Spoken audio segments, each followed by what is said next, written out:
Hello दोस्तों, आज की क्लास में हम गेट के प्रीवियस ईयर क्वेश्चन को सॉल्व करेंगे जो कि बेसिक सर्किट एनालिसिस मेथड से पूछे गए हैं।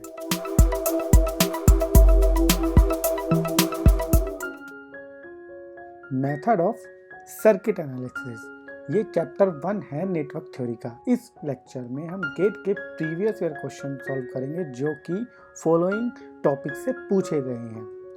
First topic KCL, Kirchhoff's current law, Kirchhoff's voltage law, Ohm's law, mesh analysis, nodal analysis, super mesh analysis, super node analysis, source transformation, power calculation and star delta transformation. अगर आपको इन सभी topics के बारे में बेसिक थ्योरी पता है तो आप आसानी से चैप्टर 1 के जो भी क्वेश्चंस गेट में पूछे गए हैं आसानी से सॉल्व कर सकते हैं। और जनरली गेट में अगर हम प्रीवियस ईयर क्वेश्चन पेपर की एनालिसिस करें तो लगभग 2 मार्क्स के क्वेश्चंस इस चैप्टर से पूछे जाते हैं। ओके, तो चलिए इस टॉपिक से रिलेटेड क्वेश्चंस को हम सॉल्व करते हैं। इस क्वेश्चन में हमें 25 वोल्टेज सोर्स के अक्रॉस कितनी पावर सप्लाई की जा रही है ये कैलकुलेट करना था। तो अगर आपने हमारा जो प्रीवियस लेक्चर था जिसमें हमने डिटेल में बताया था कि पावर डिलीवर्ड और power supplied and power absorb कैसे कैलकुलेट की जाती है, तो आप इस क्वेश्चन को आसानी से सॉल्व कर सकते थे।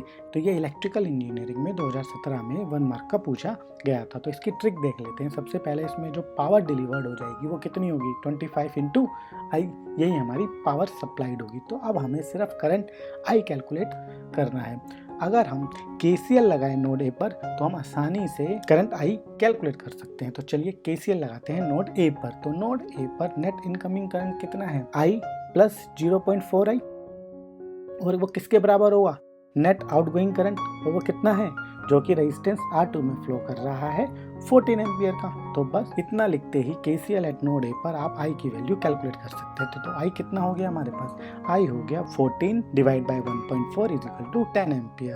तो जब हमने I कैलकुलेट कर लिया तो पावर डिलीवर्ड कितनी हो जाएगी, 25 into I is equal to 25 into 10 is equal to 250 watt. यही हमारा आंसर था। इस क्वेश्चन में हमें नोड 2 पर क्या वोल्टेज है ये कैलकुलेट करनी थी। ये इंस्ट्रूमेंटेशन इंजीनियरिंग में 2017 में 1 मार्क का क्वेश्चन पूछा गया था। अगर आपको नोडल एनालिसिस, KCL और KVL ये कॉन्सेप्ट पता थे तो आप आसानी से इस क्वेश्चन को सॉल्व कर सकते थे। तो चलिए हम मान लेते हैं जो हमारा नोड 1 है उस पर जो वोल्टेज है वो VR1 है। तो let node 1 is equal to V1 is equal to -1 is equal to VR1। Okay, क्योंकि नोड 1 पे जो वोल्टेज है वो -1 वोल्ट क्वेश्चन में दी गई है। ओके, तो हमने मान लिया VR1 is equal to -1 volt. Similarly I1 कितना हो जाएगा, VR1 डिवाइड बाय 1, तो -1/1 इज इक्वल टू -1 एम। चलिए मान लेते हैं V2 जो है वो नोड वोल्टेज है नोड 2 पे। नोड 2 पे अगर मैं I3 कैलकुलेट करूं तो I3 कितना हो जाएगा, V2 divide by 1/3 ohm is equal to 3V2। Okay, तो चलिए अब KCL लिखते हैं नोड 1 पे। तो नोड 1 को देखूं तो इसमें नेट इनकमिंग करंट कितना है, 1 एम्पियर का, और नेट आउटगोइंग करंट कितना है, I2 प्लस I1। तो 1 is equal to I1 plus I2। I1 हमने ऑलरेडी कैलकुलेट करा है जो कि -1 एम्पियर का है। तो 1 is equal to -1 plus I2। तो I2 कितना हो गया, 2 एम्पियर का। चलिए अगेन KCL लिखते हैं नोड 2 पर। नेट इनकमिंग करंट कितना है, I2 प्लस 2I2, और नेट आउटगोइंग करंट कितना है, I3। I2 plus 2I2 is equal to I3। तो I3 कितना हो जाएगा, 3I2 पे, और I2 हमने ऑलरेडी कैलकुलेट कर लिया 2 एम्पियर का। तो I3 कितना हो गया, 6 एम्पियर। तो जब मैंने I3 कैलकुलेट कर लिया तो मुझे अपने सेकंड पॉइंट में पता है कि I3 जो है वो इक्वल है 3V2 के। तो मैं लिख सकता हूँ जो हमारा V2 हो जाएगा I3/3 हो जाएगा। तो V2 कितना हो गया, 6/3 इज इक्वल टू 2 वोल्ट। तो यही हमारा आंसर है। इस क्वेश्चन में हमें मैग्नीट्यूड ऑफ करंट कैलकुलेट करना है रेजिस्टेंस R2 के अक्रॉस जो कि ब्रांच BNC में कनेक्ट की गई है। EC में 2 मार्क्स का 2016 में क्वेश्चन पूछा गया। इस क्वेश्चन में अगर हम देखें R2 और R3 दोनों सीरीज में कनेक्ट है तो इस कारण में दोनों में सेम करंट फ्लो करेगा। तो IR2 is equal to IR3 होगा। IR3 जो करंट है जो कि R3 रेजिस्टेंस में फ्लो कर रहा है वो कितना होगा, Vx डिवाइड बाय 5। और अगर मैं KCL लिख लूँ नोड B पर तो मैं जो रेजिस्टेंस R1 है उसके अक्रॉस क्या करंट होगा वो भी आसानी से कैलकुलेट कर लूँगा। और फिर जब मैं ये सब कैलकुलेट कर लूँगा तो आसानी से KVL आउटर लूप में A B C D E F A में कैलकुलेट करके आसानी से जो मेरा करंट है बी और सी ब्रांच के अक्रॉस रेजिस्टेंस R2 के अक्रॉस कैलकुलेट कर लूँगा। तो simple and straight forward procedure है। सबसे पहले मुझे KCL यूज़ करना है और फिर KVL यूज़ करना है। तो चलिए सबसे पहले IR3 = IR2 = कितना हो जाएगा Vx/5। इसको इक्वेशन नंबर 1 मान लेते हैं और अब मान लेते हैं कि जो Vx/5 फ्लो कर रहा है फ्रॉम B to C। चलिए अब KCL एट नोड B पर अप्लाई करते हैं। यहाँ पे हम मान लेते हैं कि जो रेजिस्टेंस R1 है जो कि ब्रांच AB पे कनेक्ट की गई है उसमें जो करंट फ्लो कर रहा है वो है IR1। Okay, net incoming current node B पर कितना है IR1 प्लस 0.04 Vx और नेट आउटगोइंग करंट कितना है Vx/5। तो KCL की इक्वेशन हो जाएगी IR1 प्लस 0.04 Vx = Vx/5। तो IR1 कितना हो जाएगा IR1 हो जाएगा हमारा Vx/5 माइनस Vx/25। यहाँ पे मैंने 0.04 को 1/25 लिखा है बस। ओके, जब इस इक्वेशन को सॉल्व करेंगे तो हमें IR1 मिल जाएगा 24 Vx/25। ओके, इसको हम इक्वेशन नंबर 1 मान लेते हैं। अब हम सभी रेजिस्टेंस एलिमेंट के अक्रॉस वोल्टेज को मार्क कर लेते हैं using sign convention. Sign convention बोलता है कि वो नोड जिस पर करंट सबसे पहले हिट करेगा वो एलिमेंट का नोड हाई पोटेंशियल पर होगा। इसी कॉन्सेप्ट को यूज करते हुए चलिए R1 R2 करंट सोर्स सभी के अक्रॉस वोल्टेज मार्क कर लेते हैं। अब हम KVL कैलकुलेट करते हैं लूप ABCDEFA में। जब मैं F2A जाऊंगा तो मेरे पास 60 वोल्ट का वोल्टेज गेन होगा क्योंकि मैं लो पोटेंशियल से हाई पोटेंशियल पर मूव कर रहा हूं। तो we have a 60 volt voltage gain. A to B move करूंगा तो मेरे पास वोल्टेज ड्रॉप होगी -5 × IR1। सिमिलरली जब मैं B to C मूव करूंगा तो मेरे पास वोल्टेज ड्रॉप हो जाएगी -3 × Vx/5। और जब मैं C to D मूव करूंगा तो मेरे पास कितनी वोल्टेज ड्रॉप है -Vx और इसको इक्वेट कर देंगे 0 से। तो जब मैं इसको सॉल्व करूंगा और सब्स्टिट्यूट करूंगा IR1 की वैल्यू जो कि हमने इक्वेशन नंबर 1 में कैलकुलेट करी थी IR1 = 24/25 × Vx, तो मैं आसानी से Vx की वैल्यू कैलकुलेट कर सकता हूँ। Vx/5 हमारे पास हो जाएगा 16/16 = 5 और मुझे पता है Vx/5 क्या है, ये करंट है जो कि IR2 में फ्लो कर रहा है और हमें सिर्फ मैग्नीट्यूड निकालना था। तो IR2 = 5 एम्पियर हो। यही हमारा आंसर है। वेरी इजी क्वेश्चन, ओनली आपको KCL और KVL का यूज करना था इस क्वेश्चन में। इस क्वेश्चन में हमें वोल्टेज Vout कैलकुलेट करनी है जो कि 5 एम्पियर करंट सोर्स के अक्रॉस है। ओके, ये इलेक्ट्रिकल इंजीनियरिंग में 2016 में 1 मार्क का क्वेश्चन पूछा गया था। अगर इस क्वेश्चन में आप नोडल एनालिसिस करना जानते थे तो आप इस क्वेश्चन को आसानी से सॉल्व कर सकते थे। तो चलिए मान लेते हैं कि जो नोड A है वो हमारा मेन नोड है और जो नोड R है वो हमारा रेफरेंस नोड है। तो लेट VA = Vout और हमारा जो रेफरेंस नोड है R उसके अक्रॉस जो वोल्टेज है वो 0 वोल्ट है। तो चलिए अब अप्लाई करते हैं नोडल एनालिसिस। 2 ओम रेजिस्टेंस के अक्रॉस नेट आउटगोइंग करंट कितना होगा VA -10 / 2 और ये किसके बराबर होगा -5 = 0। ओके, तो यहाँ पर हमने net outgoing current eight node A लिख लिया। नेट A के अक्रॉस नेट आउटगोइंग करंट होगा Vout -10/2 -5 = 0 और जब इस इक्वेशन को हम सॉल्व करेंगे तो हमें Vout मिल जाएगी 20 वोल्ट। हेंस ऑप्शन नंबर जो 4 है वो करेक्ट है। ओके, इस क्वेश्चन में हमें नोड वोल्टेज कैलकुलेट करनी है नोड A पर। यह इलेक्ट्रिकल इंजीनियरिंग में 2016 में 2 मार्क्स का क्वेश्चन पूछा गया था। चलिए नोडल एनालिसिस करते हैं नोड A पर और मान लेते हैं जो हमारा नोड R है वो रेफरेंस नोड है और उसके अक्रॉस जो वोल्टेज है VR = 0 वोल्ट। ओके, तो चलिए अब हम नोडल एनालिसिस इक्वेशन लिखते हैं नोड A पे। सबसे पहले स्टार्ट करते हैं 5 ओम रेजिस्टेंस के अक्रॉस। तो इसके अक्रॉस नेट आउटगोइंग करंट कितना होगा VA -VR / 5। VR हमारा 0 वोल्ट है तो नेट आउटगोइंग करंट कितना हो जाएगा VA/5। अब देखिए जो 5 एम्पियर का करंट सोर्स है उसके अक्रॉस नेट आउटगोइंग करंट कितना हो जाएगा -5। सिमिलरली जो 5 ओम की रेजिस्टेंस है वो सीरीज में कनेक्ट है एक डिपेंडेंट वोल्टेज सोर्स के 10i1 पे। तो इसके अक्रॉस कितना पोटेंशियल ड्रॉप हो जाएगा VA -10i1 / 5 क्योंकि जो 5 ओम की रेजिस्टेंस है वो नेगेटिव टर्मिनल से कनेक्ट है डिपेंडेंट वोल्टेज सोर्स के। ओके, सिमिलरली जो हमारी 10 वोल्ट का वोल्टेज सोर्स है वो कनेक्ट है सीरीज में 2 5 ओम की रेजिस्टेंस के। सो नेट रेजिस्टेंस इस ब्रांच में कितनी हो जाएगी 10 ohm. So we have a 10 ohm resistance और जिसके अक्रॉस पोटेंशियल ड्रॉप कितना होगा VA 10 और ये किसके बराबर होगा 0 के। और हमें पता है I1 कितना है, I1 जो होगा वो VA माइनस 10 डिवाइड बाय 10 होगा। तो VA minus 10 by 10 is equal to I1 है। तो जब मैं I1 को सब्स्टिट्यूट करूंगा अबव इक्वेशन में, जो कि हमने नोडल इक्वेशन लिखी है नोड ए पर, तो मैं लिख सकता हूँ VA minus 5 plus VA minus 10 into VA minus 10 divide by 10 plus VA minus 10 by 10 is equal to 0। और जब हम इस इक्वेशन को सॉल्व करेंगे तो हमें VA मिल जाएगा T divide by 7 is equal to 11.43 volt, और यही हमारा आंसर है। Okay, very easy question. इस क्वेश्चन में हमें करंट I1 कैलकुलेट करना है, जो कि 1 ओम रेजिस्टेंस BA ब्रांच में कनेक्ट की गई है उसके अक्रॉस। ओके, ये इलेक्ट्रिकल इंजीनियरिंग में 2016 में 1 मार्क का क्वेश्चन पूछा गया। तो चलिए सबसे पहले KCL लगा लेते हैं नोड ए पर, और मान लेते हैं कि जो नोड डी है वो ग्राउंड पोटेंशियल पर है। तो KCL जब हम नोड ए पे लगाएंगे तो बताइए नोड ए पर कितना इनकमिंग करंट है I1, और नेट आउटगोइंग करंट कितना है I2 प्लस I2। तो I1 is equal to I2 plus I2 is equal to 2I2।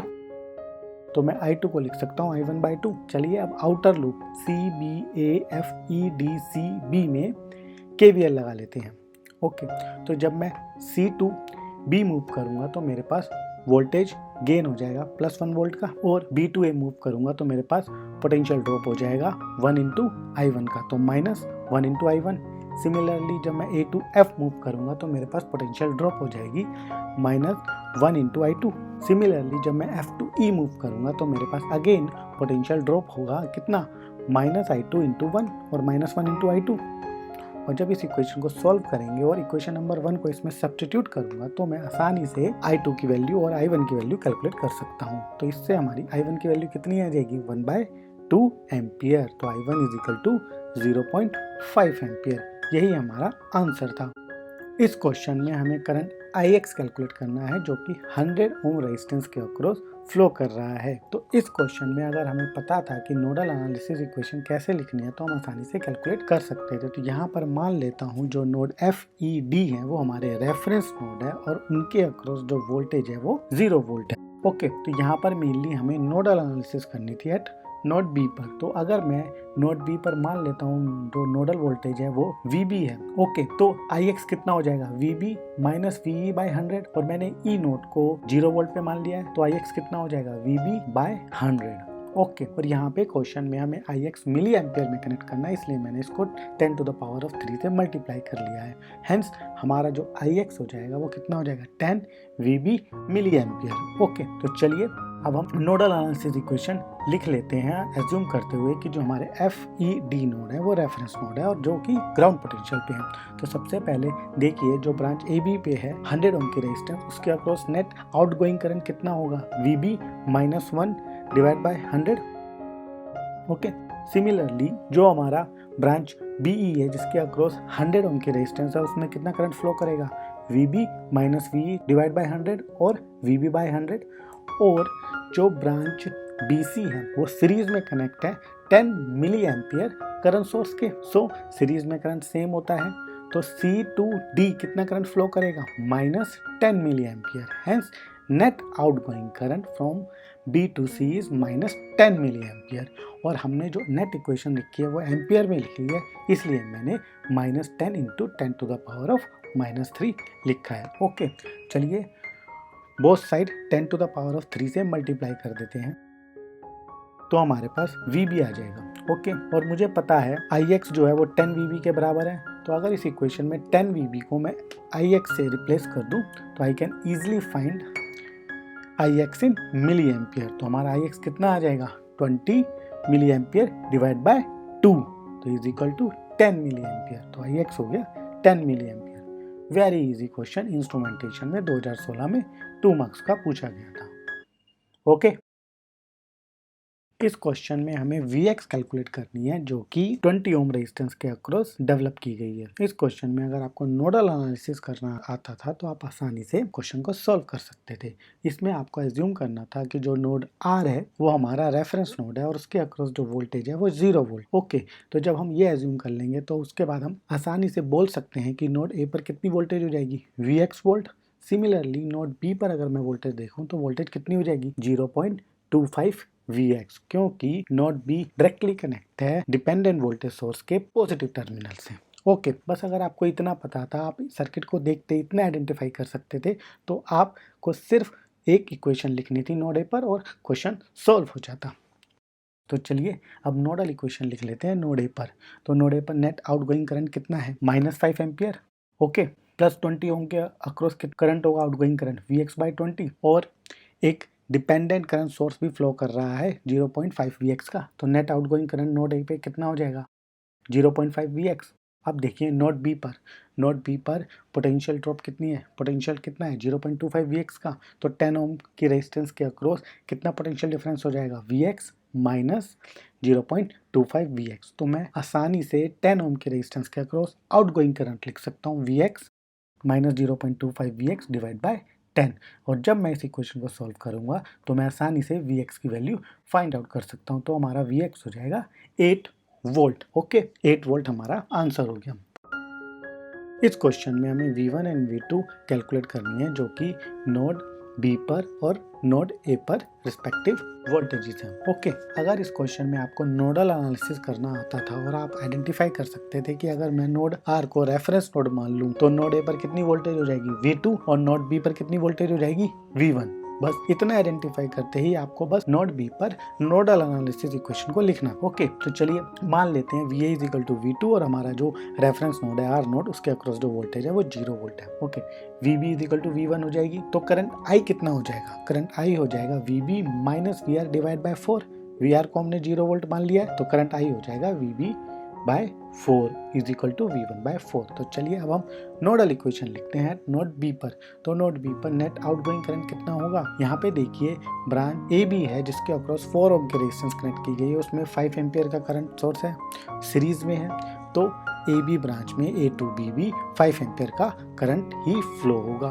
तो ए टू बी हमारे पास 5 एम्पियर का करंट है, तो net outgoing current B to A कितना हो जाएगा, -5 एम्पियर। चलिए अब 4 ओम की रेजिस्टेंस में नेट आउटगोइंग करंट कितना होगा, Vb बाय 4 और V1 बाय 4। सिमिलरली जो नेक्स्ट 4 ओम की रेजिस्टेंस है उसमें भी सेम अमाउंट का करंट फ्लो होगा। अब बताइए 2I का जो करंट सोर्स है उसमें कितना करंट आउटगोइंग है, 2I, और I हम ऑलरेडी कैलकुलेट कर चुके हैं जो कि है V1 बाय 4।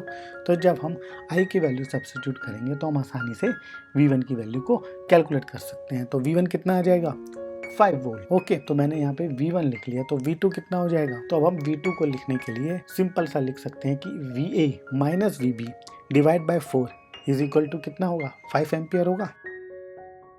ओके, और नोडल इक्वेशन है नोड ए बी हम लिख सकते हैं। तो नोड ए पर नेट आउटगोइंग करंट कितना है, -5। ओके, और ए टू बी कितना नेट आउटगोइंग करंट होगा, VA minus VB divide by 4। Okay, V2 minus V1 divide by 4 is equal to 0। तो यहाँ पे भी हमने नोडल इक्वेशन लिख ली नोड ए पर। ओके, तो और जब मैं V1 की वैल्यू इसमें सब्स्टिट्यूट करूँगा तो मैं आसानी से सॉल्व कर सकता हूँ और हमें V2 मिल जाएगा 25 वोल्ट।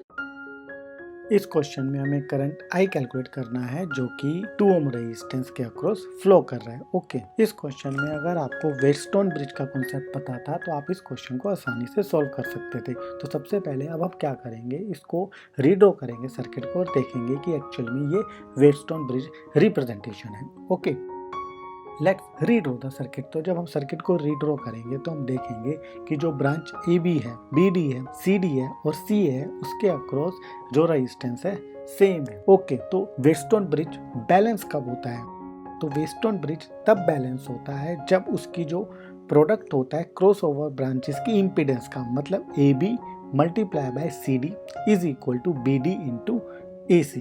तो जो क्रॉस ओवर ब्रांचेस होती है उसके अक्रॉस जो इम्पीडेंसेस होती है उनका जो प्रोडक्ट होता है अगर वो सेम हो जाए तब हम बोलते हैं ब्रिजेस बैलेंस होता है। और इस केस में जो ब्रांच BC होता है उसके अक्रॉस करंट 0 हो जाता है क्योंकि जो पोटेंशियल होता है B और C के अक्रॉस सेम होता है और हम बोल सकते हैं नोड C सेम पोटेंशियल पे और इक्वी पोटेंशियल है।